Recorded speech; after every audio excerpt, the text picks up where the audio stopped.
ఒక మాట కూడా చెప్తున్నా, ఓట్లు వేసాం మా పని అయిపోయిందని ఇంట్లో పడుకుంటే మళ్ళా దొంగ మాటలు చెప్పే వాళ్ళ మాటలు వింటే వాళ్ళ బజార్లో తిరగనిస్తే మళ్ళా మన బతుకేమవుతుందో మీరే ఆలోచించుకోవాల్సిన అవసరం అని నిన్నే చూస్తున్నా. విశాఖ స్టీల్ ప్లాంట్ ఎవ్వరూ ఆలోచించలేదు. మేము దాన్ని ఏ విధంగా కాపాడుకోవాలో మేము ఆలోచిస్తున్నాం. ఈ పనికిరాని పార్టీ ఒకటి ఉంది, అబద్దాల పార్టీ.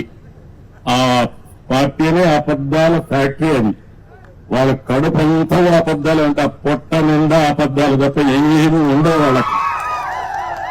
వాళ్ళు చెప్తున్నారు ఎప్పుడో వాళ్ళకి కల వచ్చిందంట, నేను ఒప్పుకున్నానంట ప్రైవేటైజ్ చేయడానికి. ఎన్నోసార్లు చెప్పా. తెలుగు వారి ఆత్మగౌరవం కోసం పోరాడినటువంటి ఫ్యాక్టరీ ఇది. ఆంధ్ర తెలంగాణ ఉంటే విశాఖ ఆంధ్రుల హక్కుని ప్రాణత్యాగాలు చేసి ఆందోళన చేసి ఈ ఫ్యాక్టరీని సాధించుకున్నాం. ఆ తర్వాత ఇది ప్రైవేటైజ్ చేస్తామన్నప్పుడు వాజ్పేయి గారి గవర్నమెంట్ లో నేను గట్టిగా ఫైట్ చేసి ప్రైవేటైజ్ చేయకుండా కేంద్రం ఆర్థిక సహాయం చేసి ఈ ఫ్యాక్టరీని కాపాడుకున్నాం. ఇప్పుడు కూడా ఏ విధంగా కాపాడుకునే బాధ్యత తీసుకొస్తాం. ఈ చేతగానే అబద్దాలు చెప్పే వాళ్ళ మాటలు నమ్మితే చాలా సమస్యలు వస్తాయి. ఒక పక్క అబద్దాలు చెప్పే వాళ్ళని ఎప్పటికప్పుడు ఖండన చేయాలి, ఖండిస్తూనే మళ్ళా వాస్తవాలు చెప్పాలి. అక్కడ వాస్తవాలు చూస్తే మీకు పనులు చేయాలి. ఓసారి మీరు కూడా అనుకుంటారు, అబద్దాలు చెప్పంగా ఏదో సామెత ఉంది, కుక్క పిల్లని తీసుకుపోతాం, గొర్రె పిల్లని తీసుకుపోతా ఉంటే ప్రతి ఒక్కరు కనపడిన వాళ్ళందరూ ఏంట్రా ఎవరోడా నువ్వు, ఇదేంటిది కుక్క పిల్లని తీసుకుపోతున్నావు అంటే ఒకటి చెప్తే నేను తెలివైన వాడిని, అది గొర్రె పిల్ల అన్నాడు. రెండో వాళ్ళు చెప్తే ఏంటి మళ్ళా చూసుకున్నాడు, మళ్ళా నిర్ధారించుకొని ముందుకు పోయాడు. మూడోసారి చెప్తే వీడికి అనుమానం వచ్చింది. నాలుగోసారి అంటే ఇది కుక్క పిల్లని పారేసి వెళ్ళిపోతాడు. అది పందాలో ఈ వైఎస్ఆర్ కాంగ్రెస్ పార్టీ పనిచేస్తా ఉంది. కానీ కరడు కట్టిన ఆర్థిక ఉగ్రవాదులు వీళ్ళు, విశాఖపట్నాన్ని దోచేసినటువంటి దొంగలు వీళ్ళు వదిలిపెట్టే సమస్య ఉండదు. ఏం భయపడవలసిన అవసరం లేదు. మీ మనోభావాలకు అనుగుణంగా పనిచేస్తాం. నేను ఏదైతే హామీ ఇచ్చానో సూపర్ 6 అవన్నీ చేపిస్తాం. అది చేయించడమే కాదు, ప్రతి ఒక్క కుటుంబానికి నేను అండగా ఉంటా. చేయించే బాధ్యత నాది. ఇప్పటికే మీరు చూశారు, 30 రోజులు కూడా కాలేదు. వచ్చిన వెంటనే నేను చెప్పిన ప్రకారం పింఛన్లు పెంచాం. 3,000 రూపాయలు 4,000 రూపాయలు చేసి ఏప్రిల్ ఇస్తామని 7,000 రూపాయలు ఒకేసారి ఇచ్చిన ఏకైక ప్రభుత్వం భారతదేశంలో ఎన్డీఏ ప్రభుత్వం. అది పేదవాళ్లపై నుండే ప్రేమ. ఇంకో పక్క మీరు ఒకసారి చూస్తే మా తమ్ముళ్లకు ఉద్యోగాలు లేవంటే మెగా డిఎస్సీ హామీ ఇచ్చాను. మొదటి సంతకం పెడతానని చెప్పాను. మొదటి సంతకం పెట్టాను. మొదటి క్యాబినెట్ లో పెట్టాను. ఆమోదించి నోటిఫికేషన్ ఇచ్చే పార్టీ తెలుగుదేశం పార్టీ. మూడోది, మీ భూములన్నీ కొట్టేయాలనుకుంటే నేను ఆ రోజు హామీ ఇచ్చాను, మీరు ఏం భయపడద్దండి, ఇది ల్యాండ్ టైటిలింగ్ యాక్ట్ కాదు, ల్యాండ్ గ్రాబింగ్ యాక్ట్. ఇది జగన్ వేసిన పెద్ద స్కెచ్. ఇది దీన్ని ఇమ్మీడియట్ గా కంట్రోల్ రద్దు చేస్తానని చెప్పి రద్దు చేసిన ప్రభుత్వం ఎన్డీఏ ప్రభుత్వం అని చెప్పి కూడా నేను మీకు తెలియజేస్తున్నా. అన్నా క్యాంటీన్లు 180 క్యాంటీన్లు 183 ఉన్నాయి. ఆగస్టు 15 నుంచి ప్రారంభిస్తాం. పేదవాడికి అన్నం పెడతాం. పేదవాడికి అన్నం పెడితే సహించలేని మనస్తత్వం ఆయన పేరు కూడా నేను చెప్పకూడదు, ఇప్పుడు చెబితే చాలా చిన్నగా ఉంటుంది. అలాంటి వ్యక్తి వీళ్ళంతా సైకో. మా తమ్ముళ్ళు ఇంకా మర్చిపోతే భయంకరం. నేను మొన్న కూడా చెప్పా, నేను అందరితో మాట్లాడుతున్న ప్రపంచం అంతా అందరూ మీరంటే మాకు అభిమానం ఉంది, మీ మీద నమ్మకం ఉంది, మేము వస్తా ఉంటున్నారు. కానీ మీ రాష్ట్రంలో ఒక భూతం ఉంది, మళ్ళీ అది లేస్తే ఏమవుతుంది కాబట్టి అది కూడా ఆలోచించమని నేను చెప్పాను. ఆ భూతానికి భూత వైద్యులు చూసుకుంటున్నారు. శాశ్వతంగా ఆ భూతాన్ని వదిలించే బాధ్యత మా ప్రజానీకానికి అప్పచెప్పానని చాలా స్పష్టంగా చెప్పాను. ఆ భూతాన్ని పూర్తిగా కంట్రోల్ చేసేది భూత వైద్యులు మీరే, అది గుర్తుపెట్టుకోవాలి. అది కంట్రోల్ చేసి ముందుకు పోదాం. అదే సమయంలో మా తమ్ముళ్ళందరికీ, ప్రజలందరికీ మీ ఆదాయం పెంచే మార్గం అదే నైపుణ్య అభివృద్ధి కోసం సెన్సస్ తయారు చేస్తున్నాం. అందులో ఏ విధంగా మీ ఆదాయం పెరుగుతుంది, యువతకు ఉద్యోగాలు ఏ విధంగా వస్తాయి, ప్రపంచం మొత్తం రాణించాలంటే ఎలాంటి నైపుణ్యం మీకు కావాలో అది ఇప్పించే బాధ్యత మాది. దానికి కూడా శ్రీకారం చుట్టామని చెప్పి కూడా నేను మీకు తెలియజేస్తున్నా. అన్నింటికంటే ముఖ్యంగా ఇసుక, ఉచిత ఇసుక ఫ్రీ. ఏం తమ్ముళ్ళు ఎన్నికల ముందు చెప్పాను, ఫ్రీ ఇసుక ఇస్తానన్నాను, ఉచిత ఇసుక ఇస్తా అన్నాం.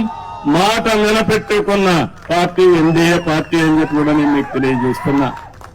మీరందరూ ఒక పక్క నా మీద గాని, పవన్ కళ్యాణ్ గారి పైన గాని, నరేంద్ర మోడీ గారు చెప్పిన విషయాలు, ఎన్డీఏ చెప్పిన విషయాలన్నీ కూడా మీరు నమ్మారు, పూర్తిగా విశ్వసించారు, మాకు బ్రహ్మాండమైన మెజార్టీతో గెలిపించారు.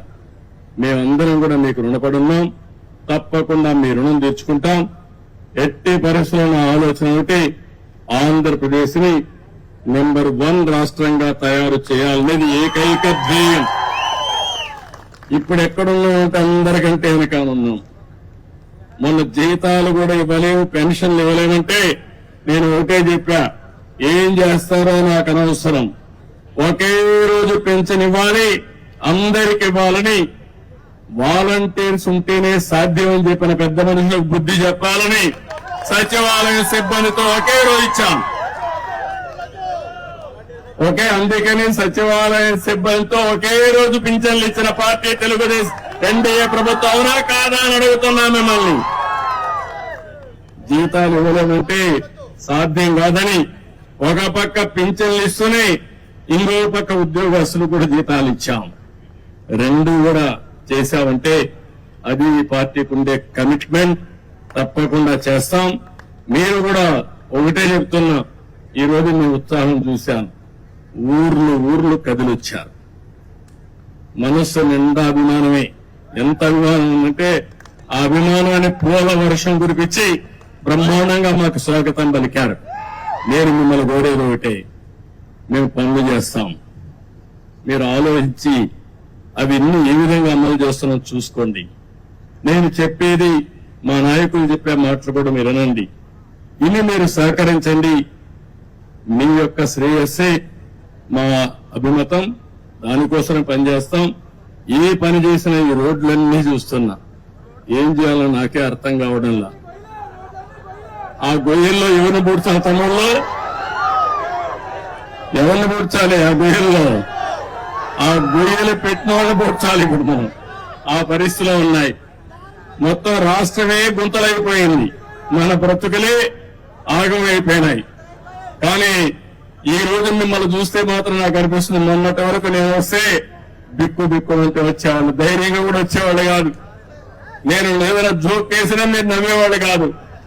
ఈ రోజు మీకు ఒక స్వాతంత్రం వచ్చినట్టు మీ మనసులు చూస్తా ఉంటే, మీ ముఖాలు చూస్తా ఉంటే ఎక్కడికక్కడ ఉత్సాహంగా కనపడొస్తున్నారు. అంత మునుపు నాకు జ్ఞాపకం ఉండేది, నార్త్ కొరియాలో కిమ్ ఆయన ఉన్నాడు. అక్కడ నవ్వితే కొడతారు, ఏడిస్తే కొడతారు. మీ ఇంట్లో ఎవరైనా చనిపోతే ఏడిస్తే కొడతారు. మీ ఇంట్లో ఏదైనా మంచి జరిగితే నవ్వితే కొడతారు. అలాంటి జిమ్ ఇక్కడ ఉన్నాడు. మనకు మొన్నటి వరకు అందరూ ఇబ్బందులు పడ్డాం. కానీ ఈ రోజు మాత్రం మీకు రియల్ గా చెప్తున్నా, ఫస్ట్ మీరందరూ కూడా వాక్ స్వాతంత్రమే కాకుండా హ్యాపీగా ఉండడం కోసం భగవంతుడు ఎంత శక్తి ఇస్తే అంత శక్తిని ఉపయోగించి మేము మీకు అండగా ఉంటాం, చేస్తామని మరొక్కసారి తెలియజేసుకుంటూ